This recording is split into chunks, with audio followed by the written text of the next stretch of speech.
Hello बच्चों, चलिए प्रश्न को पढ़ते हैं और समझते हैं। यदि लिमिट x का मान 0 की ओर अग्रसर है, x की घातांक a साइन बी एक्स बटा साइन x की घातांक c, और यहाँ पर a comma B comma C belongs to r minus zero का अस्तित्व है तथा अशून्य मान है, तब a comma B comma C है समांतर श्रेणी में, हरात्मक श्रेणी में, गुणोत्तर श्रेणी में या इनमें से कोई नहीं। प्रश्न को हल करने से पहले हम प्रश्न के लिए मुख्य अवधारणा लिखेंगे। तो यहाँ पर लिख देता हूँ मैं प्रश्न के लिए मुख्य अवधारणा, जिसकी सहायता से इस प्रश्न को हल किया जाएगा। मुख्य अवधारणा में हम एक मानक सीमा लिखेंगे जिसकी सहायता से इसको हम हल करेंगे। बच्चों, मैं उस मानक सीमा को यहाँ लिख देता हूँ। मानक सीमा है कि लिमिट यदि x का मान 0 की ओर अग्रसर है तो साइन x बटा x का जो मान होगा वो सदैव 1 के बराबर होगा। इसी को आधार बना के हम प्रश्न को हल करेंगे। अब जो प्रश्न हमें दिया गया है उसे लिख लेता हूँ मैं। यह है लिमिट x का मान 0 की ओर अग्रसर, यहाँ पर है x की घातांक a, उसके बाद है साइन की घातांक b, और इसका कोण x है। इस कोण x को एक बार और लिख लेते हैं। उसके बाद ये लिख दिया हमने x, और बटे में कितना है देखो, बटे में है साइन, और इसका जो कोण है वो है x की घातांक c।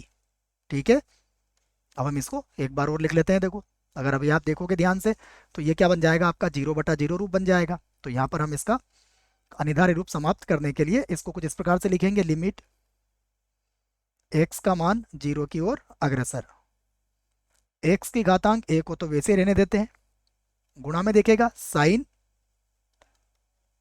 x, और इसकी घातांक b है तो मैं इसमें क्या करूंगा, बटे में लिख दूंगा x।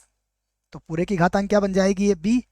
और अब मैंने क्या किया है, नीचे x की घातांक b का गुणा किया है तो मुझे ऊपर भी क्या लिखना पड़ेगा, x की घातांक b को लिखना पड़ेगा, गुणा। अब देखिए 1 बटा, यहाँ पर क्या है हमारे पास, यहाँ पर है साइन, और x की घातांक कितनी है, c है बच्चों। तो इसके बटे में मुझे क्या चाहिए, यहाँ पर चाहिए x की घातांक c, आ गया। और अगर इसको मैंने यहाँ किया है तो यहाँ भी मुझे इसका गुणा करना पड़ेगा, अर्थात x की घातांक c का गुणा मुझे यहाँ पर भी करना पड़ेगा।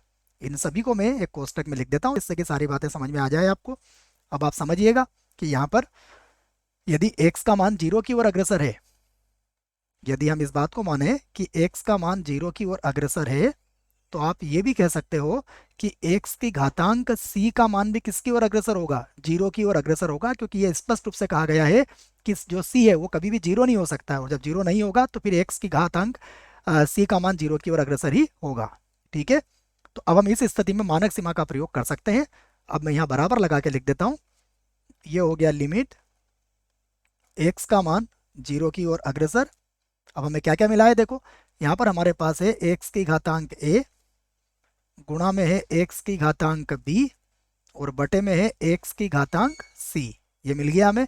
उसके बाद मानक सीमा लगाएंगे तो साइन x बटा x का मान 1 हो जाएगा, अर्थात ये 1 की घातांक b बन जाएगा।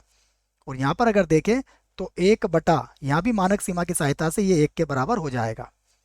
अब यहाँ पर फिर से मैं इसको लिखता हूँ, देखिए तो ये कुछ इस प्रकार से लिखा जाएगा। लिमिट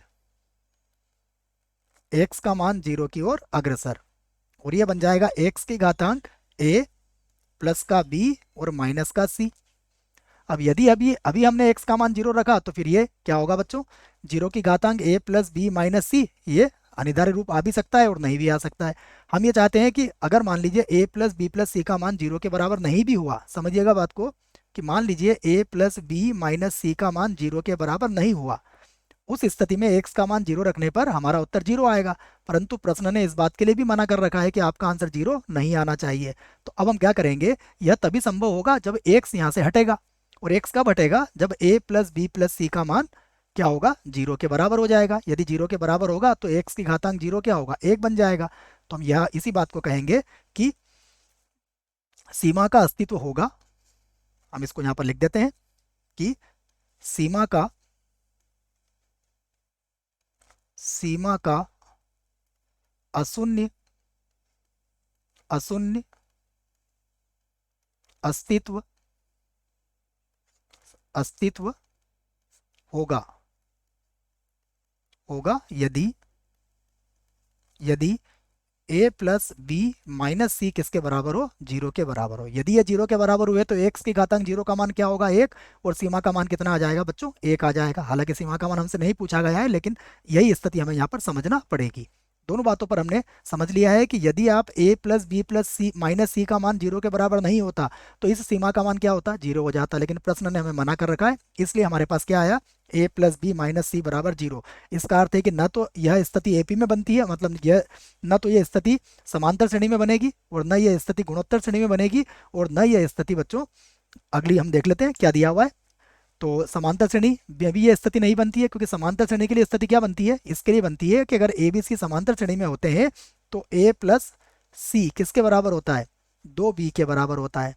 अगर हरात्मक श्रेणी होती है तो बी बराबर क्या होता है हमारा, बी बराबर होता है दो ए सी, और बटे में होता है ए प्लस सी बच्चों, तो ये भी नहीं है।